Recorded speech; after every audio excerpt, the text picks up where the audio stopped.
Welcome to another Midrash Rabbah 2.0 with Rabbi Q. This is Zohara, and we are looking at the last parasha in Genesis. And the question that we have for today is, which direction does kneeling flow? So that and more as we have our discussion today. So usually in the Midrash Rabbah 2.0, one of the things that we do is we kind of get together and we speculate and we discuss. In this case, we are going to be discussing the questions posted either on this YouTube chat or also potentially on the Slack network of the congregation itself.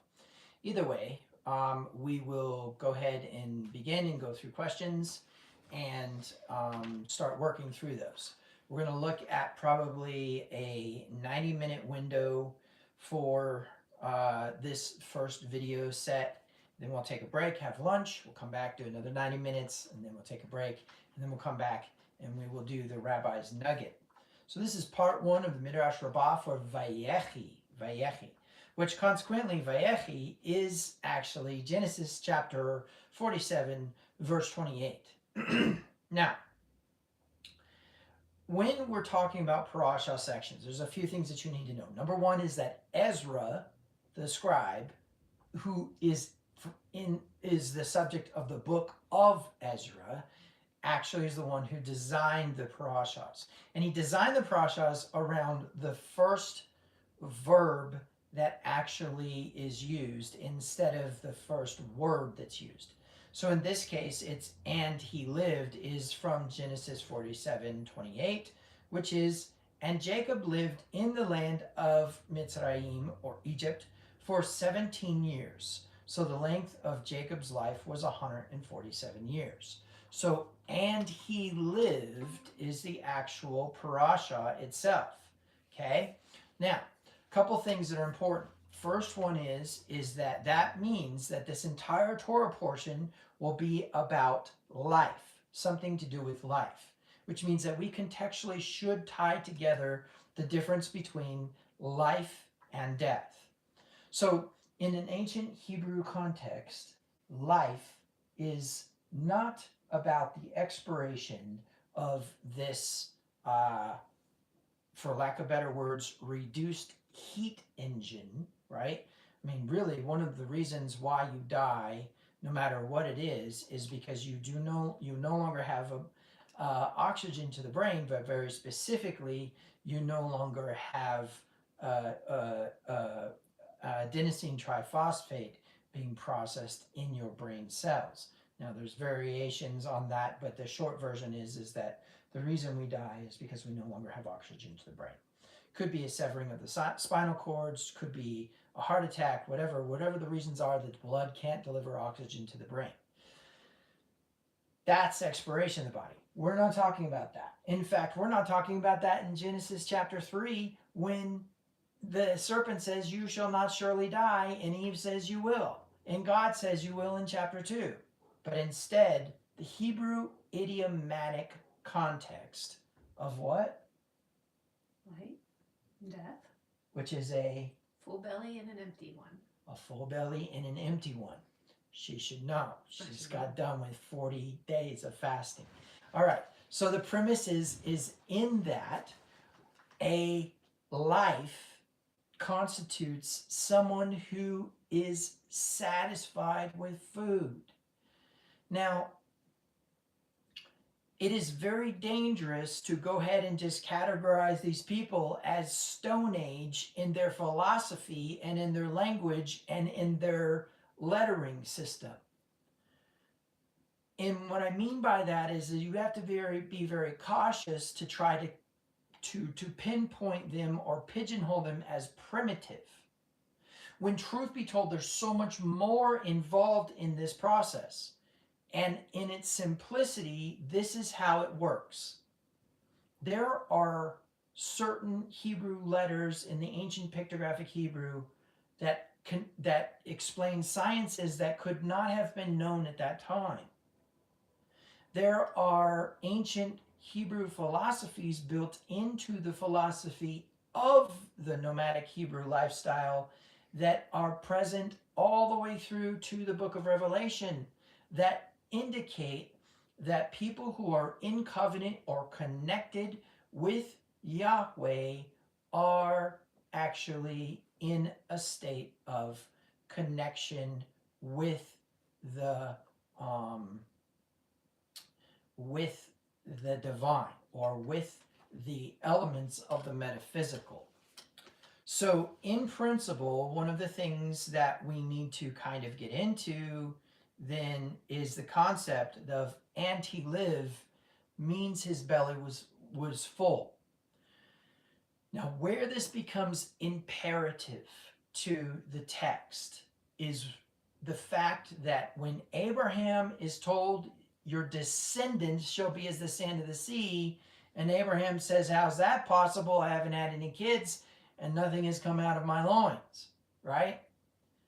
In other words, there's nothing to prove what you're saying. Now, of course, there's something that says Abraham believed God and it was accounted to him for righteousness, but you don't necessarily understand that word believe, and we're not going to get into it today. Isaac, in turn, seems to not actually find his way into covenant with Yahweh either. But Jacob is the only one who wakes up from the dream about the ladder and the angels and all that stuff and says, "This is the place of God," and in response to the statement that was said to him in the dream, "I will do this, this, this, and this." Jacob says, "If you do this, this, this, and this, then you actually will be able to be my God, and I will give you a tithe, and I will make this place the house of God." Right? Okay. Now, one of the issues that we have then is what Jacob says specifically. "If I have food," right? That's what he says. If you put food in my belly, then you will be my God. He was not saying, "If you don't feed me, you won't be my God." What he was saying is, "I do want to enter into covenant with you. Let's do it." And he enters into covenant with him. As Jacob begins to receive those blessings, his name changes, as because one of his criteria for the covenant was that he returned to the land of his fathers, Isaac and Abraham, which was what? Canaan.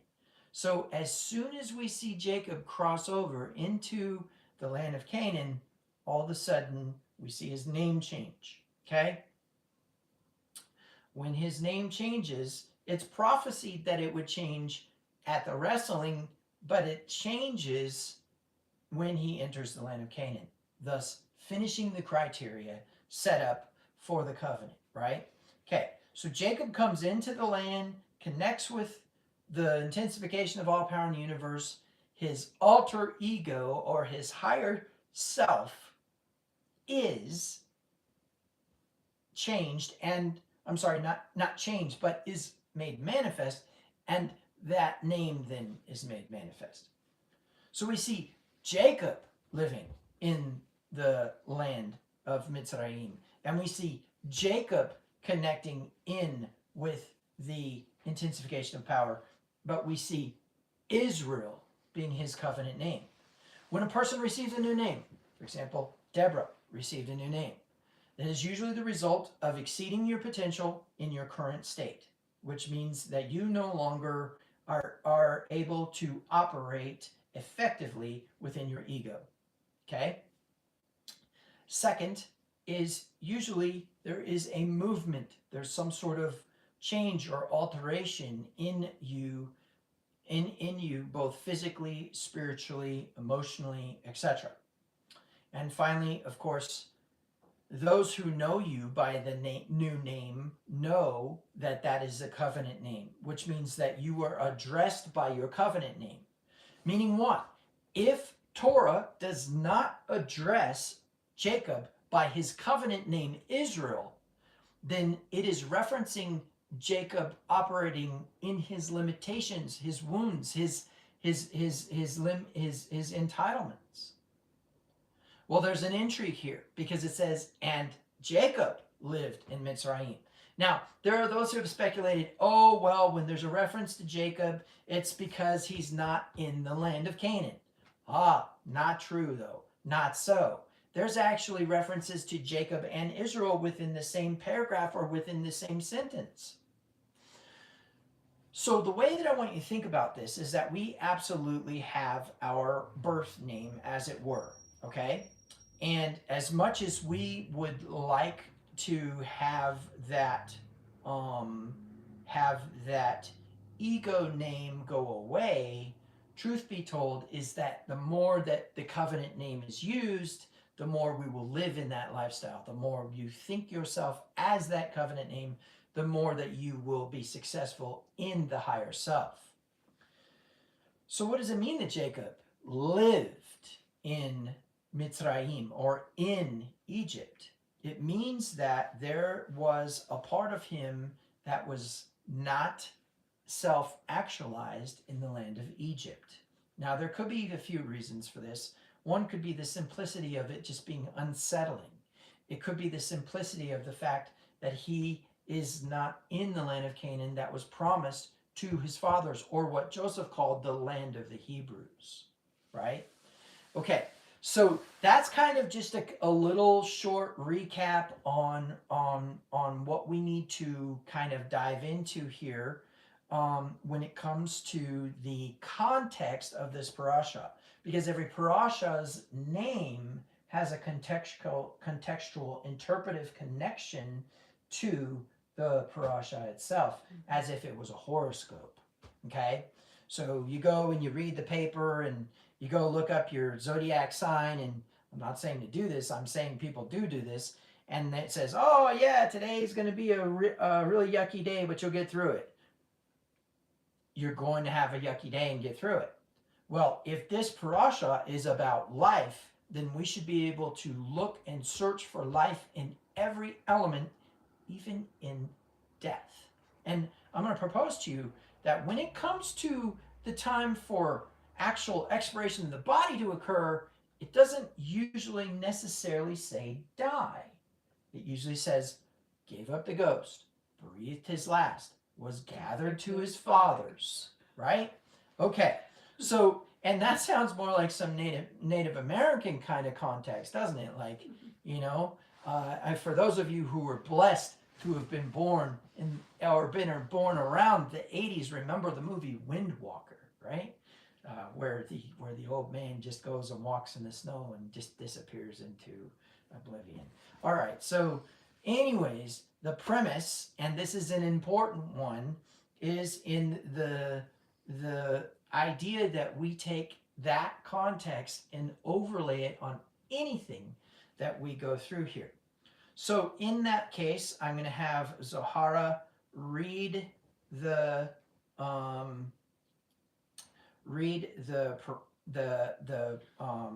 parasha questions, and I'm sorry, the Midrash questions, and then we can go from there. However, I think it is important that in that context we go ahead and identify that basically what a midrash is, just real quick. First of all, it's important that you know that the word midrash itself comes from the root word drash, and the root word drash means to seek, okay? And I'm going to tell you that it is the seeking beyond the limitations or outside the box of ordinary interpretation. Now I'm going to throw out there the simplicity that this is not Christian hermeneutical hogwash. This is not Jewish hermeneutical hogwash. This is a very deep interpretive speculation, and most Jews will tell you that's what it is. It's an interpretive speculation to arrive at a greater understanding by opening your mind past the established norms, status quo, and majority. Okay? Now, in that sense, a midrash is the active seeking. Okay, so if drash means to seek, midrash puts the ing on it. Seeking, which is a present tense, onward action. Okay, so now we'll go ahead and we'll get into the first question. Okay.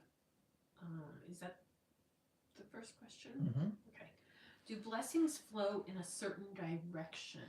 Okay, so the importance of this question is going to come from the context of the idea of what the word blessing means, right? So when I look at this question, there's a number of things. Number one, blessing is important. I think direction could be important, and I think the word flow could be important here. So in principle, let's start at the beginning. Number one, what does the actual word barach mean? Barach is the word for to bless in Hebrew. Well, it's interesting because it actually, in the ancient pictographic Hebrew, means to bend at the knee. Okay? Now, the way I want you to think about this is to bend at the knee would indicate a taking a knee or taking a bow. So, what does that mean in terms of how we work with this concept? Well, first of all, the way I want you to think about it is in order to take a knee, you will have to have been in a position, either one, you positioned yourself in, which we may end up talking about today, or one in which you have been positioned by someone else of authority, which would be jurisdiction. Now, the reason this is important is because the only way to take a knee is if you were in an elevated position, okay? Or what we would call the greater. Now, when we are discussing this, we need to think in terms of light, and that's it. And the reason we do is because the truth is that all gifts from above are actually the light. Furthermore, the light itself is energy. And you need to realize that the intensification of all power in the universe, or what we would call the creator, as the source of all energy, and therefore is the origin of all gifts. Well, that jives with James, who says all good things flow down from the Father of lights. Okay? And that jives with Paul, who in Romans chapter 8, verse 28 says, all good things work together for those who love God and who are called according to his purpose. Now, in that sentiment, it now becomes important to understand that energy flowing in a certain direction is, in its simplicity, information. Okay? So, energy flowing in a certain direction provides, for a lack of a better word, data. Okay? So, in that sense, there is always some sort of instruction from anything flowing. Okay?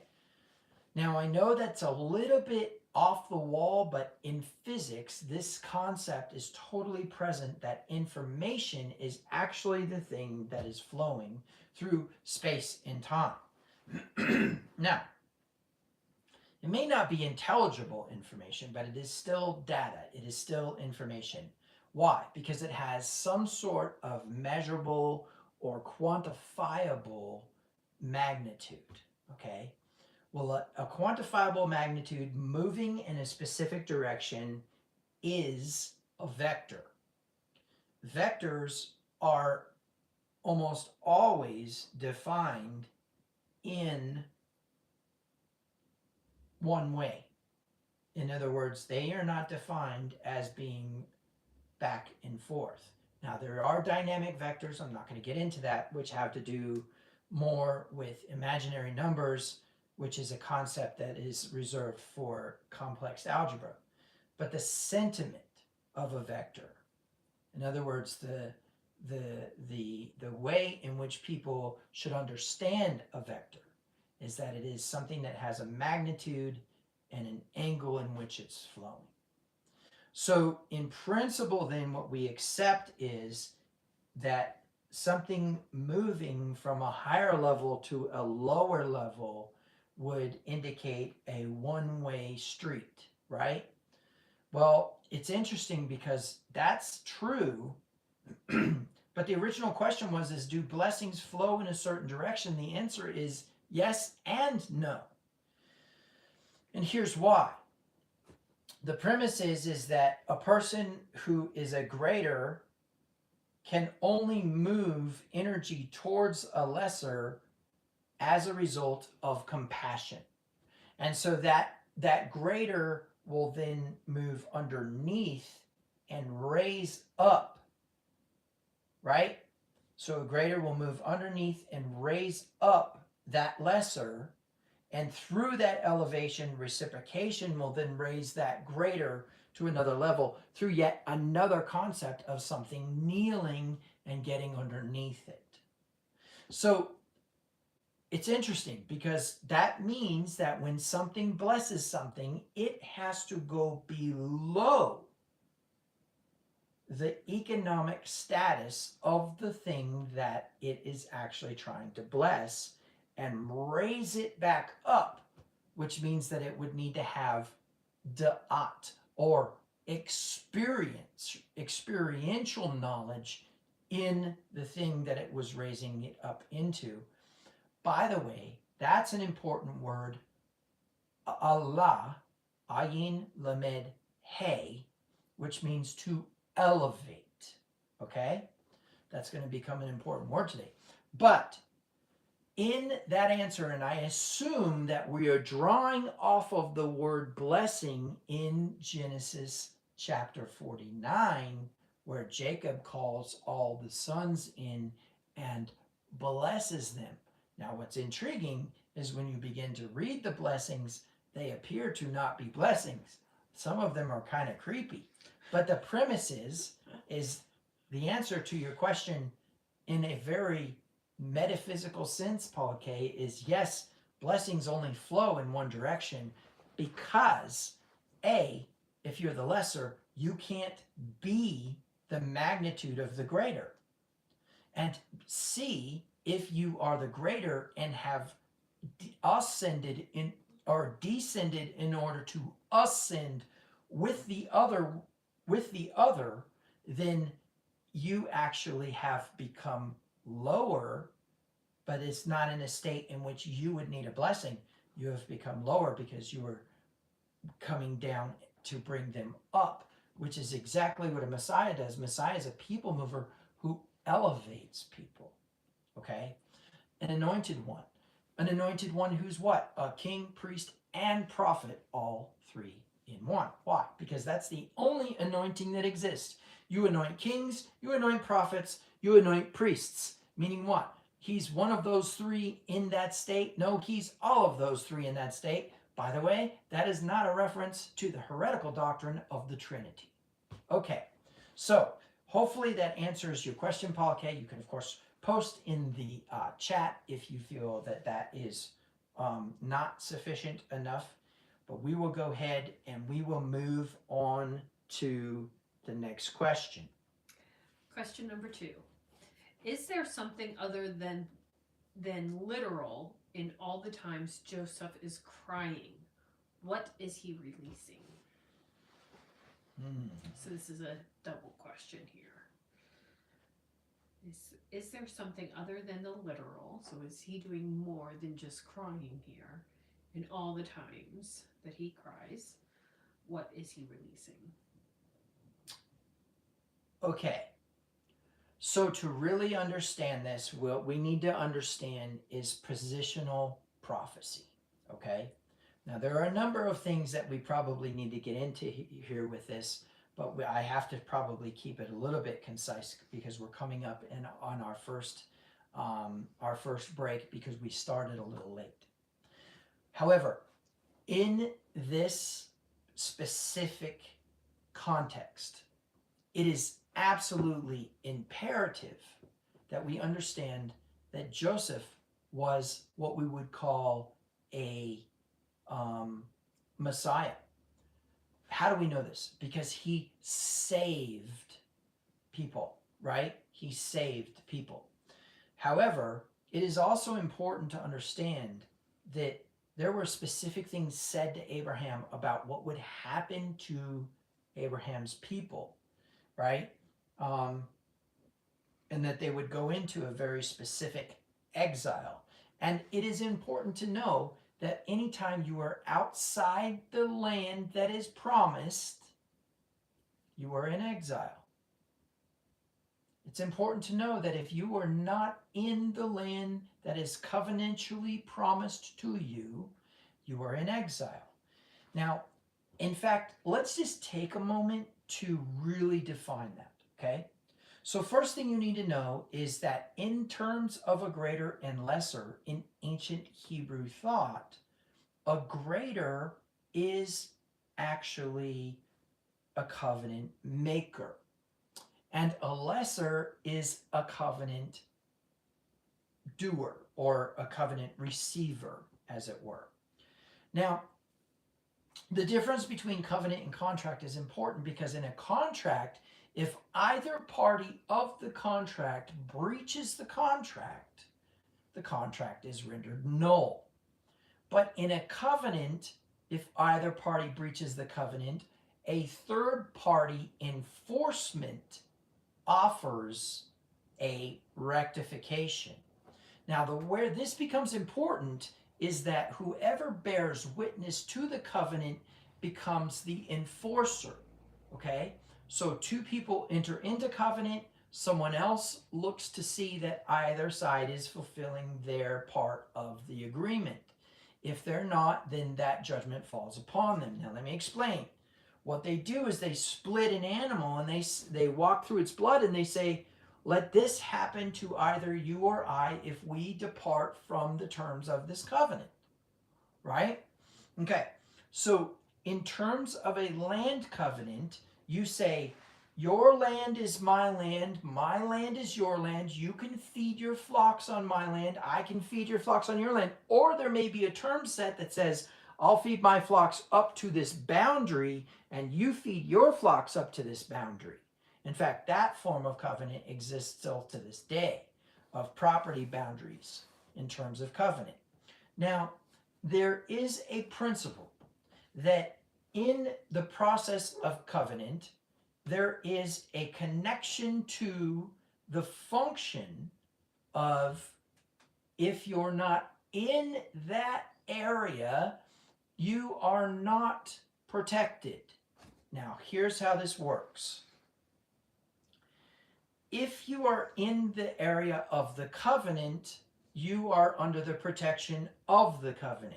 But if you step outside of the area of the covenant, then you are no longer in the protection of it.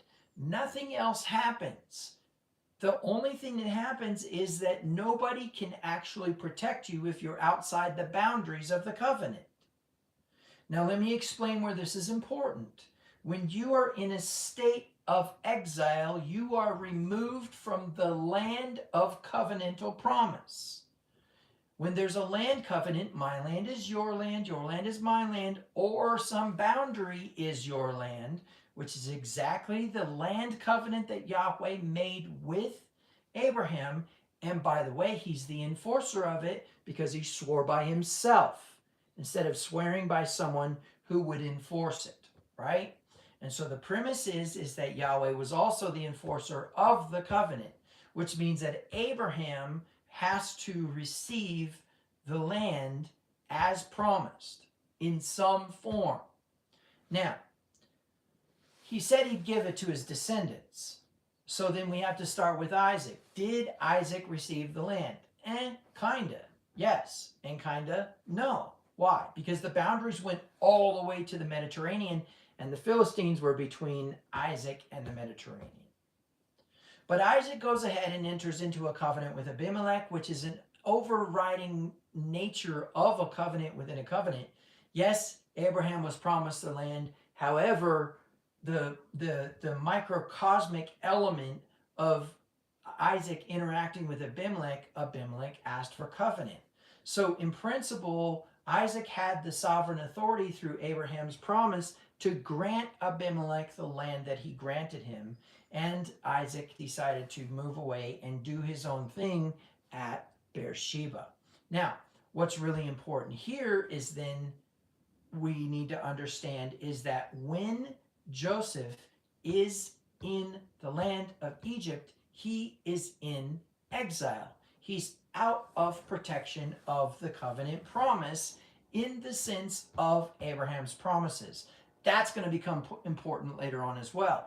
But what's really important is the fact that he is a Messiah within that land. Because the word salvation is used there, and because a Messiah is basically a people mover. He changes the status of a person from a lower status to a higher status. That's all a Messiah is. And a Messiah will offer a return from exile. In other words, there is somebody who could go out and get the person and bring them back into the land boundaries, and then they would be back under the covenant again.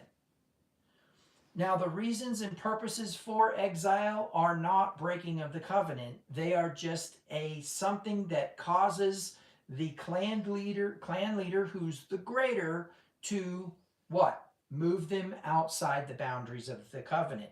Meaning when they're outside the boundaries of the covenant, no curse or magic or evil stuff or judgment is falling on them. They just don't have the protection.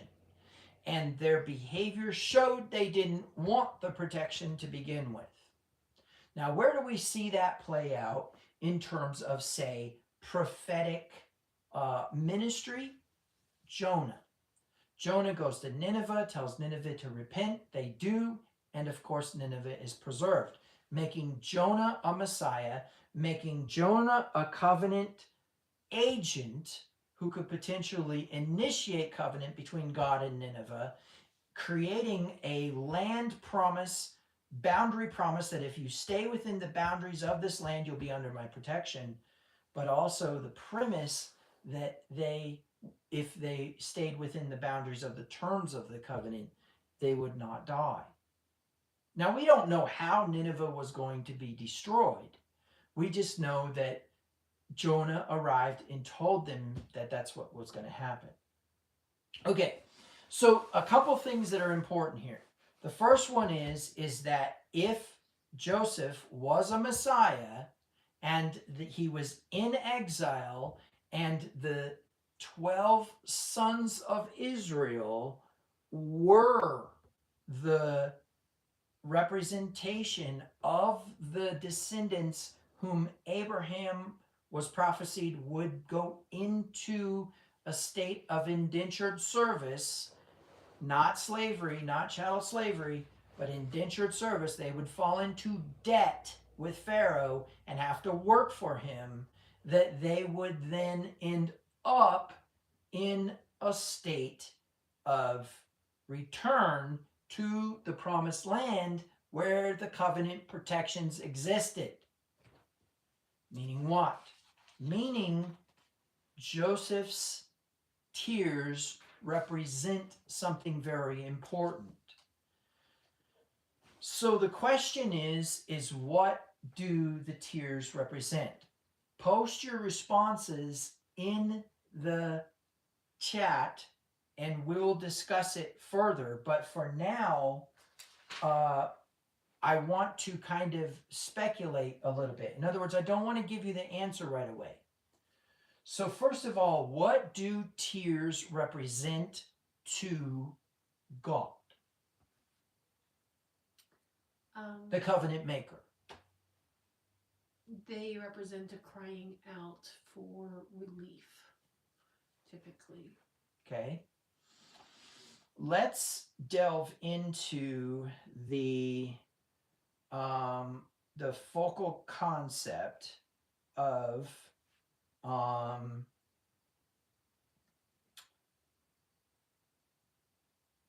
let's delve into the focal concept of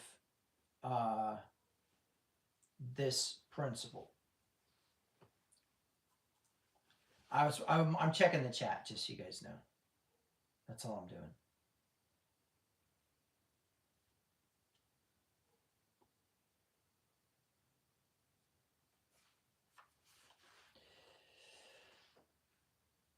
Okay, I don't see anything in the chat. So you said they represent somebody crying out, right? Crying out for relief. Okay.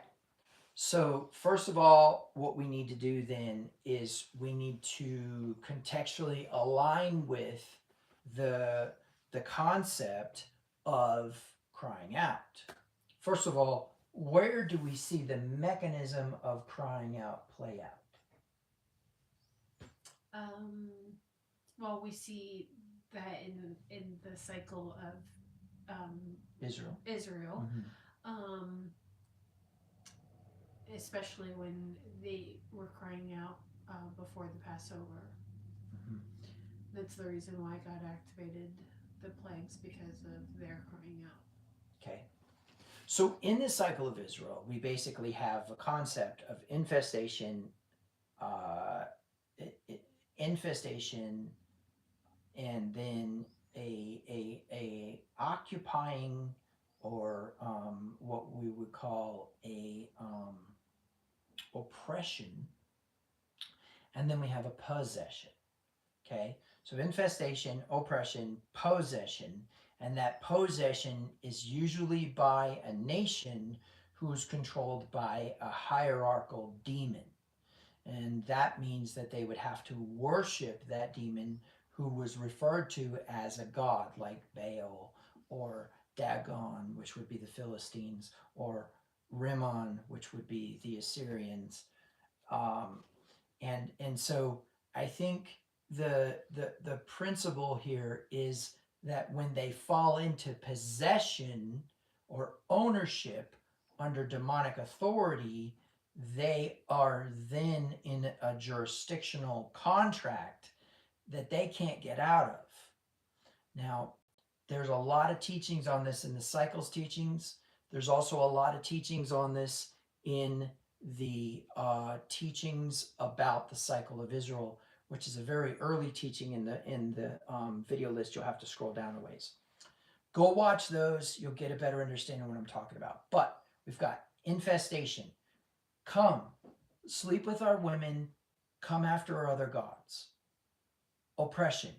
Oh, you can't worship your God. Oh, by the way, you can't own weapons. Remember, the Philistines took away all the blacksmiths from the land. You can't own weapons. And then, of course, moving on to possession. Oh, you need to actually offer child sacrifices to our God, right? To them going, this is not what we signed up for, but we can't get out of it. Help. That crying out activates the Yeshua principle. Let me explain. Yeshua, and you can also find this, I think, in the Elohim teachings. Yeshua actually means to snatch away violently. That's the word for salvation. But in the ancient pictographic Hebrew, the word shah meant to that destroyer watches, a combination of the teeth, as in something that destroys or crushes, specifically the crusher watches, right? And an eyeball, meaning what? Destroyer watches is actually something lying in wait to destroy something. What's that?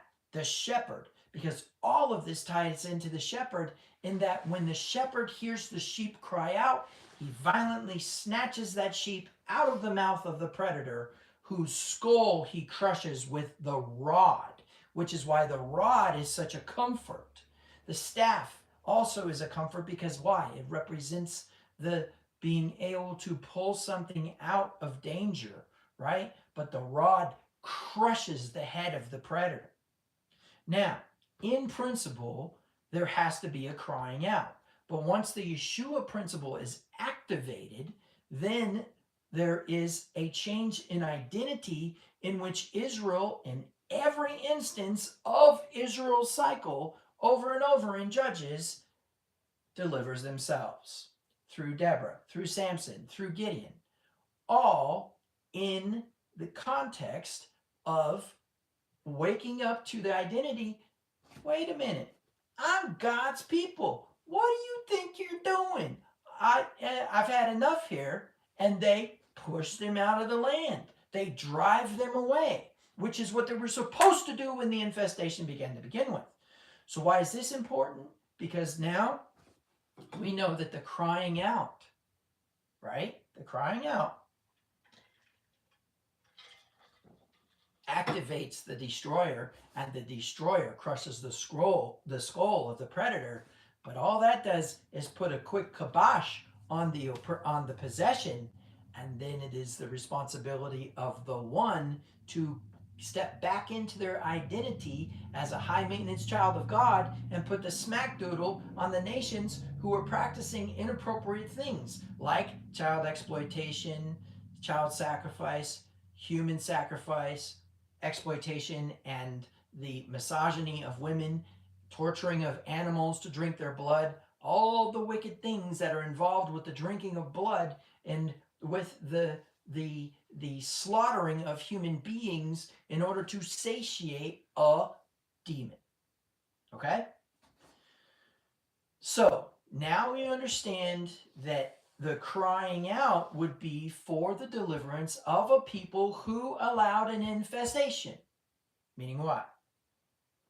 If you go back and watch, I don't think it's the cycle of Israel. I think it's some other parasha.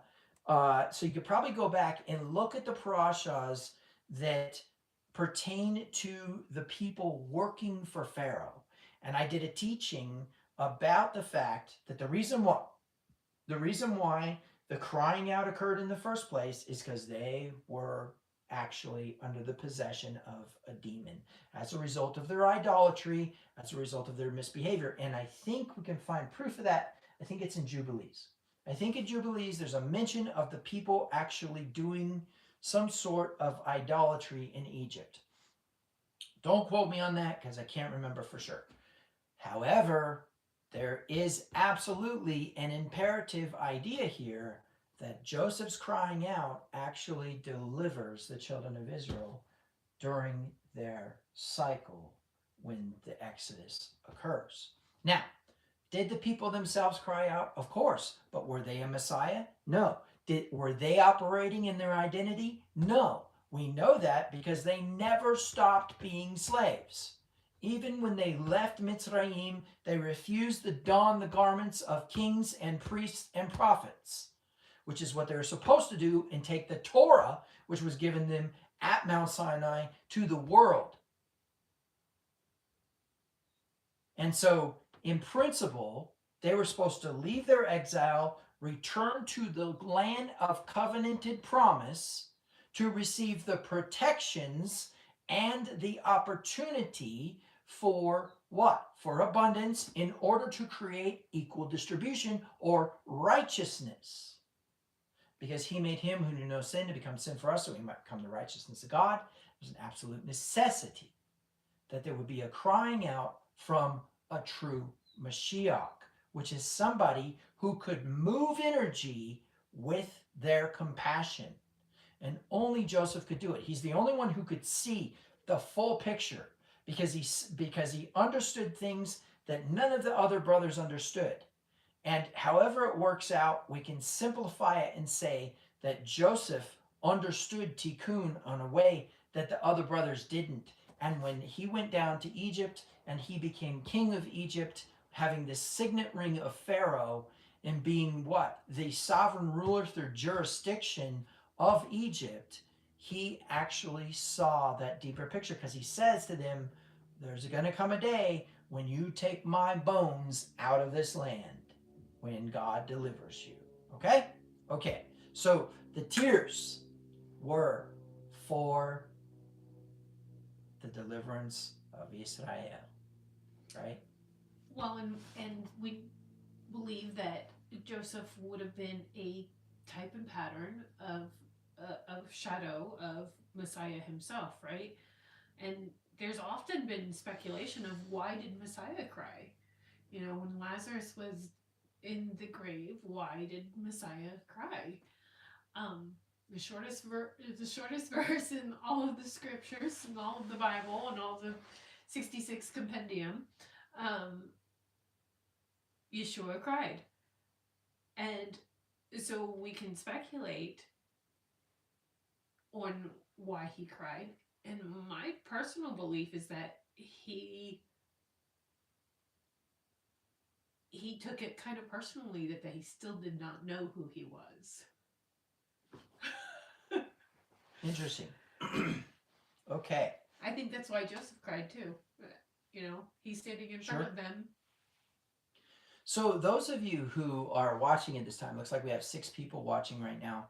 If you want to just post in the comments and say hi while we are going through this, we are about to end pretty quickly here.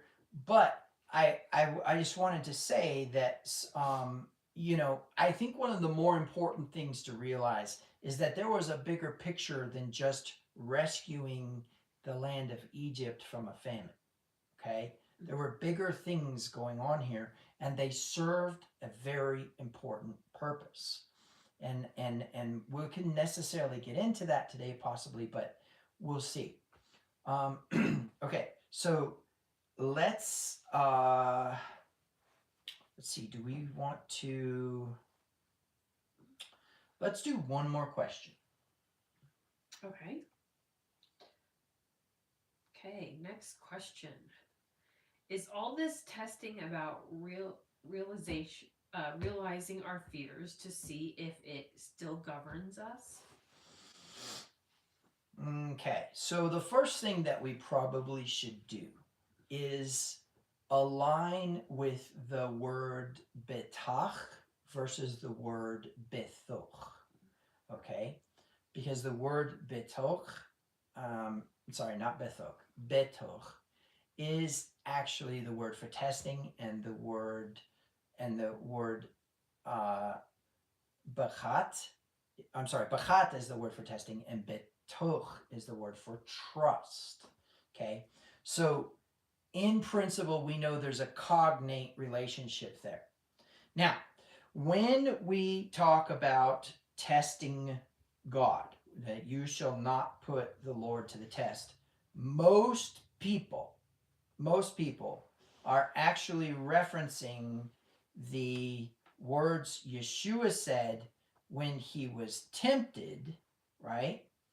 In his 40 days of fasting. In his 40 days of fasting, you shall not put your Lord your God to the test.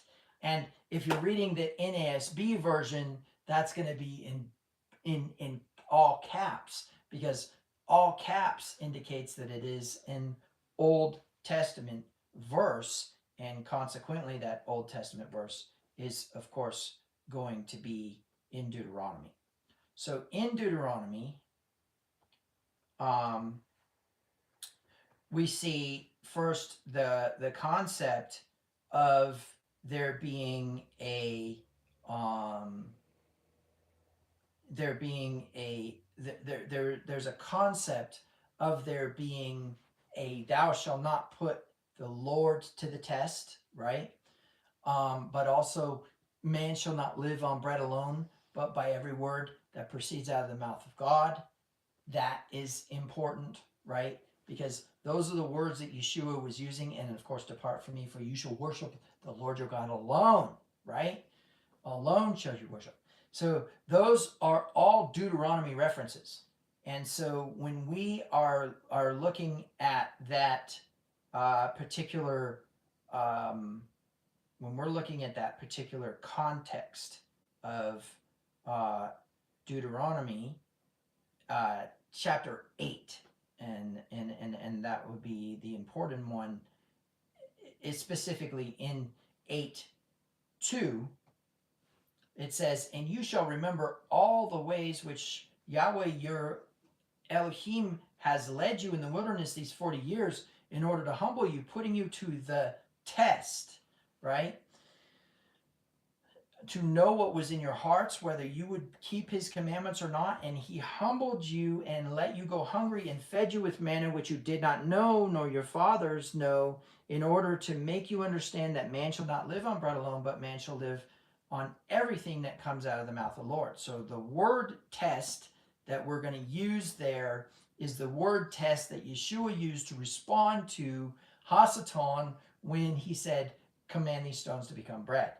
And very specifically, that word that we're looking at in here is going to be nasa, to try, to test, to prove, to tempt, right? And when I look at the first usage of this, it comes up in Genesis 22:1. "After these things came about, God tested Abraham." Exodus 15:25, "Then he cried out to Yahweh. The Lord showed him a tree, and he threw it into the waters, and the waters became sweet," right? There he made a statute and regulation, and there he tested them, right? And then, of course, Exodus 16:4, he tested them as to whether they would follow his instruction. Exodus 17:2, "Why do you put the Lord to the test?" All of those are that concept of testing. So what I want to get across to you is that there's a difference between the way in which God basically puts you into a state of needing to activate covenant and testing to cause trust. Okay? And there's a big difference there. So when we're looking at the concept of trust, of course, everybody immediately is going to respond with Proverbs chapter 5, right? I'm sorry, chapter 3, verse 5. Now, the reason I bring this up is because when we are looking at this, I want you to understand this concept of trust. So trust in the Lord your God with all your heart, with all your understanding. Lean not to your own understanding. Trust the Lord with all your heart. That concept of betach is the concept or the word for trust. Betach. And betach, sorry, before I think I said it was bethach. But anyways, so the premise is that has to do with to throw down, or the idea of to lie extended on the ground. Okay? And the idea is to hide for refuge, but also to just completely surrender to the fact that there's somebody else who can do it for you. Right? So that's the concept there. So in Paula K's question, is all this testing about realizing our fears to see if it still governs us? I'm going to assume that testing that's being spoken of is about the things that Joseph went through. And of course, Paula K, you can post in the comments and say that that's not the case. But let's say that we assume that when we're talking about our fears. Let me make something clear. Yahweh does not operate. Okay, she said yes. So Yahweh does not operate within the confines of fear. In fact, I'm going to propose something really insane. I'm going to propose that he doesn't even know what fear is, because the part of us that fears is disconnected from him. Thoughts?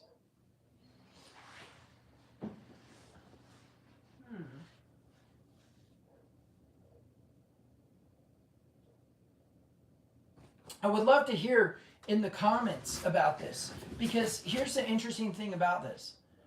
We see Yeshua acquainted with our grief. We see him bore our sorrows, but we don't see him in any way connected to our fears.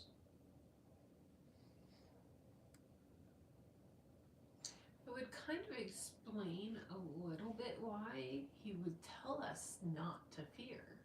Because in every scenario, if that would be the case, that fear would disconnect us from him. I'm curious what people have to say about that. Anybody who wants to comment, that's really, we are here to experience it. That's why we are here to experience. Yeah, I agree with that. I mean, there is a focal point of interaction here that needs to be understood, that when you fear, you are disconnecting from covenant. And in a weird sort of way, if you disconnect from covenant, that gives opportunity for infestation, which can result in... Well, it also, the first thing that it would do is disconnect you from identity, right? That would be the very first thing that I would think of, disconnect you from identity, and so I'm going to allowing the opening for infestation. Right. So I'm going to make a bold statement here. I'm going to make the bold statement that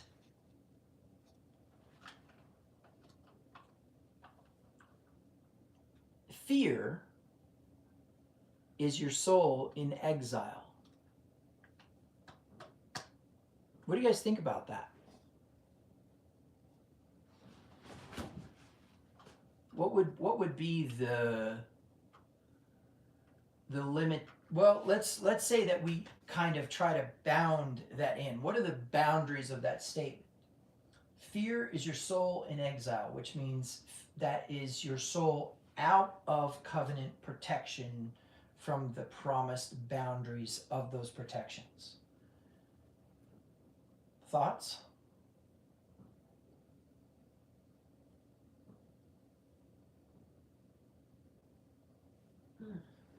That's a huge statement. But I can see how you get there easily. Anybody want to comment on that?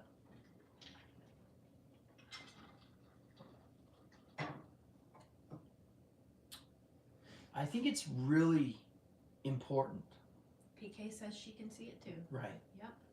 I think it's really important, and I will say that I believe that every negative energy that is projected upon us does not have to be received as negative energy. We perceive it as that and charge it as that. But energy, when it approaches us, is neutral. Now, its intended projection, when we are looking at another person's face and their facial expressions, because you guys know that it's actually what you don't hear that says the most about what's being said. In other words, your body language and facial expressions, eye movements, body movements, are all the way that a person actually communicates. So now you have a person who is angry, they're projecting anger upon you, they're showing anger in their face, but that energy that's coming at you has been neutralized as it left that person. If you receive it as negative, then it becomes negative and becomes a part of your process. Same thing if a person projects their fears upon you. Now, this is an advanced concept of energy that we have to be careful with, because don't think for a moment because you know this that it's going to help you. It takes mastery to align yourself with the focus necessary to not be reactive as something's coming in. Now, it is also important to know that we don't fear what other people actually say about us, and we don't believe what other people actually say about us. We believe what we think people think about us. A person could flat out say, "You're beautiful, you're strong, you're aware, you're all these things," and you think in your mind, they don't really think that. They don't really think that. They're not really saying that. So it doesn't matter whether they're telling the truth or not. It's actually what you in your brain believe about what they believe, whether they say it or not. Okay. So here's where this becomes important.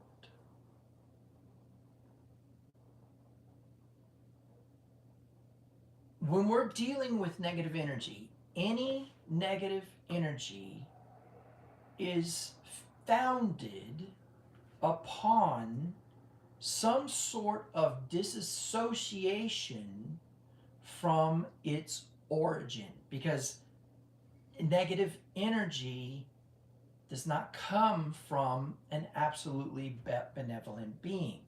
Negative energy comes from it being intercepted, recharged to a negative state, and sent back out. Now, before you think that I'm talking about physics here, and before you think that that's important, what I want you to understand is the concept of electromagnetism in a transverse wave has two charged particles going down a conductor, let's call it, and a magnetic field with curve around it. Okay, that's Hertzian and transverse electromagnetism. In that process, if there is a charge going this way and a charge going this way, then it creates a divergent magnetic field that pushes away from the charge, which causes those to move away from each other and be less attracted. Whereas a agreed charge, or both conductors having the same charge, results in an attractive magnetic field, which consequently has to do with a north and south pole of a lodestone or a magnet. But only if the charge agrees. Now, does that have anything to do with it being positive or negative? Nope. It has to do with the charge. So if a negative charge is going down this way and a negative charge is going down this way, they attract to each other. If a positive charge is going down this way and a positive charge is going down this way, they attract to each other. Why is that important? Because in principle, that attraction has to do with the way the energy has been charged. So we can learn from that what we attract into our lives results in the energy that we project outward, which creates an agreement with some other energy somewhere else. So if we go positive energy, we attract positive things. If we go negative energy, we attract negative things. So remember what I said to begin with. Every aspect of negative energy seems to have something to do with a disconnect from the origin source, because the origin source is what? Benevolent and has an act of bestowal. The short version of this is that all benevolence that exists within the mind and heart of this energy being whom we call God or the Creator is actually, and this is important, is the benevolence, right? Resh Aleph, or I'm sorry, Ra equals the twisted head, or the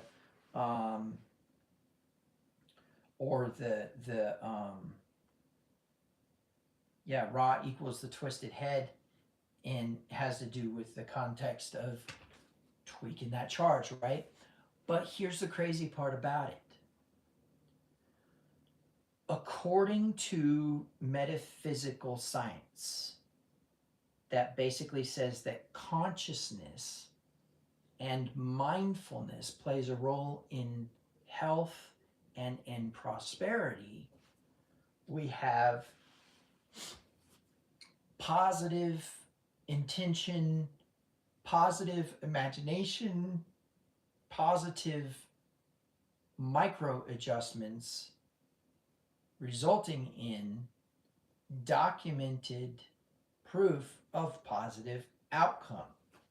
Now, is this AMA? Is this FDA? Is this the American Medical Association saying this? No, these are metaphysicists in New Age groups and writing books that are pseudosciences according to the mainstream, etc. Fine. But that doesn't mean it's not true and that they're not right. And so when they say I have documented this, nobody cares. Nobody cares whether they've documented or not. But what I'm saying is that if we accept a metaphysical context, then in principle we end up identifying with a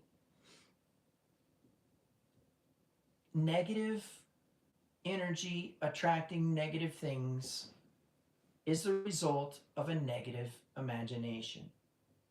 And a positive energy attracting positive things is the result of a positive imagination. A negative imagination is an imagination about events not going well. A negative imagination about events not going well that references the future is fear. So now you understand where I can conclude that fear is the result of an exile of the soul. The soul is outside the boundaries of the covenanted promise. The covenanted promise plane, let's call it, instead of land. Thoughts? And outside of its identity as well. As a high maintenance child of God, if that is our identity, then when it says no weapon formed against you shall prosper, we should understand that. Then we, in order to be afraid, we disconnect ourselves from that completely. That's an interesting thought. Okay, that's the last question that we're going to answer right now. We're going to take a break and have lunch, and then we'll come back and have part 2 of Midrash Rabbah 2.0, Vayechi.